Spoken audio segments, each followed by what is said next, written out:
I'm just telling you that right now. I'm a very private person, and when we went up to the falls and she decided to call them Helen Hunt, I was so very, very embarrassed. Now please understand, the name HH and many of the other pen names I had sell my books, and I love it when you buy my work, but my life is very private, and that embarrassed me. But it stuck. And in case you are wondering, this is not where my remains are. I decided to take a corporeal form so that you all would not have to traverse the many, many, many steps to get up to the top of the mountain over there to be where my remains are. Now, moving is not exactly unfamiliar with me. I died in California, in San Francisco.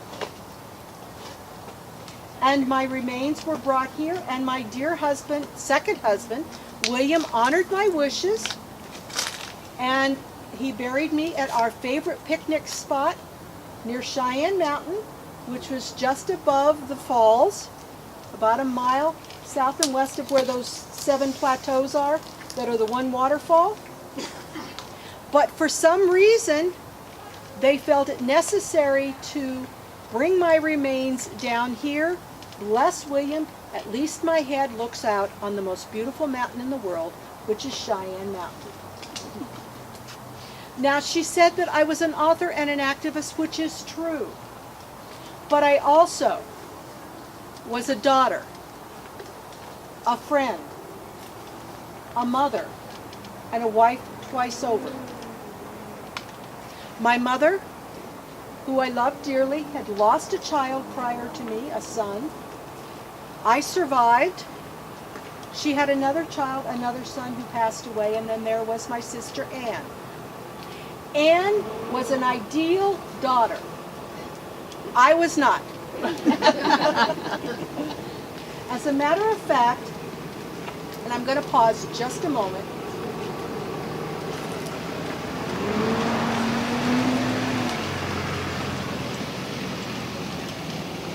As a matter of fact, I was the kind of daughter who my mother, who had consumption, had trouble with, for I had a mind of my own. And as a result, I spent a few days, a few weeks, a few months away from home. Now, I may not have enjoyed writing, but I did write home and say, I will be a good girl, can I come home? It did not last long after I got there. But my mother passed when I was about 14. My father passed when I was about 16. They both had consumption.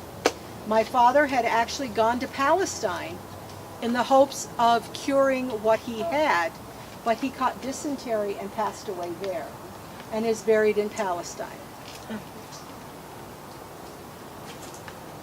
That was, while I missed my parents, I went to live with the Palmers in New York, finished my education, and it was there that I met my first husband, Edward Hunt, Edward Bissell Hunt, a graduate of West Point.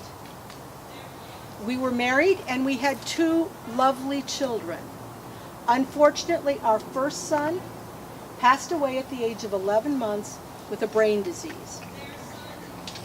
After that, my husband Edward passed away when he was checking out his invention, which was a means of shooting a rocket from a ship to land. That caught your ear, did it not? That left my son Rennie and I. When he was about 9, we both contracted diphtheria. He passed, I did not. I had always enjoyed being around the artistic communities. And after the death of my second son, I actually started writing. I was very fortunate in that I had a mentor by the name of Colonel Higginson. Remember I said I was also a friend? Growing up in Amherst, Massachusetts, one of our neighbors were the Dickinsons. And while when I was younger, I was more a friend with Emily's brother, as we got older, Emily Dickinson and I would correspond. I loved her work. I thought she was a wonderful poet. She also was mentored by Colonel Higginson.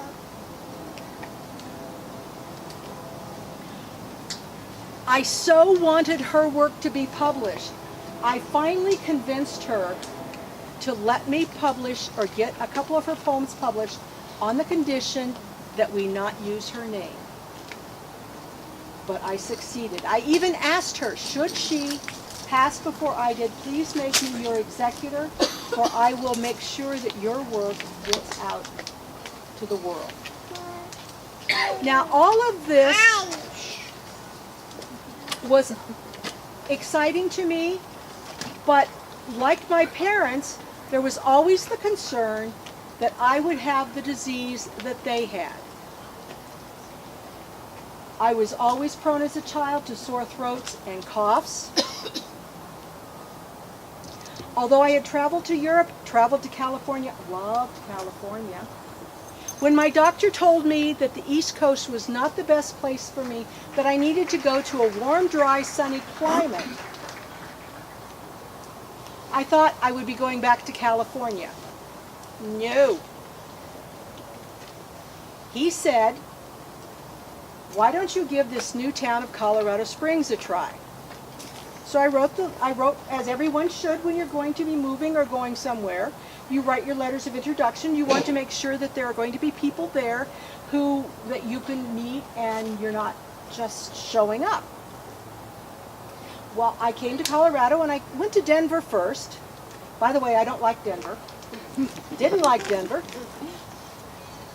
And I was coming down to Colorado Springs because you see, the doctor and everyone said that Colorado Springs was that warm, dry, sunny climate that I needed. That late October day that I arrived, it was cold, wet, and rainy. I really thought I had made a mistake, but I had promised that I would give it 6 months. And much like that ugly face one sees, and you go, how can something be so ugly? Once it smiles at you, you forget that you ever thought it was ugly. And that's the way I felt about Colorado Springs when the sun came out and it smiled on me.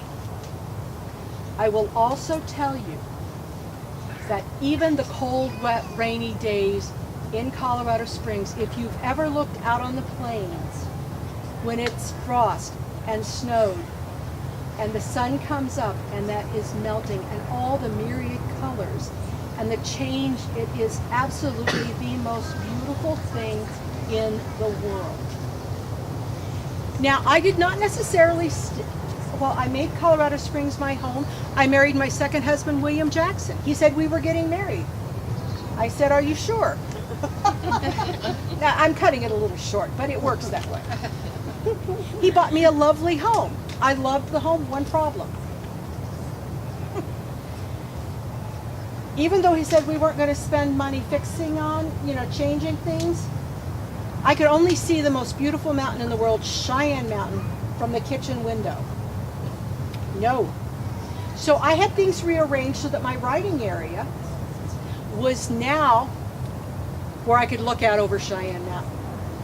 For every day of my adult life, unless I was ill or traveling, I would get up at 5 in the morning and write till noon. For you see, I had learned to love to write, but I published for money. And even though William had his money, we both had our separate lives, and we continued with our careers. That was an agreement we made. And she said I was an activist. Yes, I was. The only 2 books that I wrote not for money was A Century of Dishonor, about the condition of the treaties that the government had made with the Indians and the results of those. And When You Did Not pick up on that and the thing I wrote on the condition of the Mission Indians in Southern California that the Bureau of Indian Affairs had appointed me to do. I finally decided I had to maybe do something like Harriet Beecher Stowe had done, and I wrote a novel called Ramona, based upon the events and people I saw when I was studying the condition of the Mission Indians in Southern California. I am very happy that you loved that novel for the love story. Read it again and you will see what I saw, which were the conditions of the Mission Indians in Southern California. And I will leave you with these words, a poem called Last Words. Dear heart, whose love has been so sweet to know, that I am looking backward as I go, am lingering while I haste, and in this rain of tears am joy, am mingling tears of pain. Do not adorn with costly shrub or tree or flowers the little grave which shelters me. Let the wild windward sown seeds grow up unharmed, and back and forth all summer, unalarmed, let all the tiny busy creatures creep. Let the sweet grass its last year's tangles keep. And when, remembering me, you come someday and stand there, speak no praise, but only say, how she loved us, 'twas that which made her dear. These are words I shall joy to hear. Thank you all very much. Thank you. Very briefly, because I see there's another group coming, do you have any questions for me? If not, enjoy the learning experience that you are getting. I appreciate you all listening to me. And please go read Ramona and A Century of Dishonor.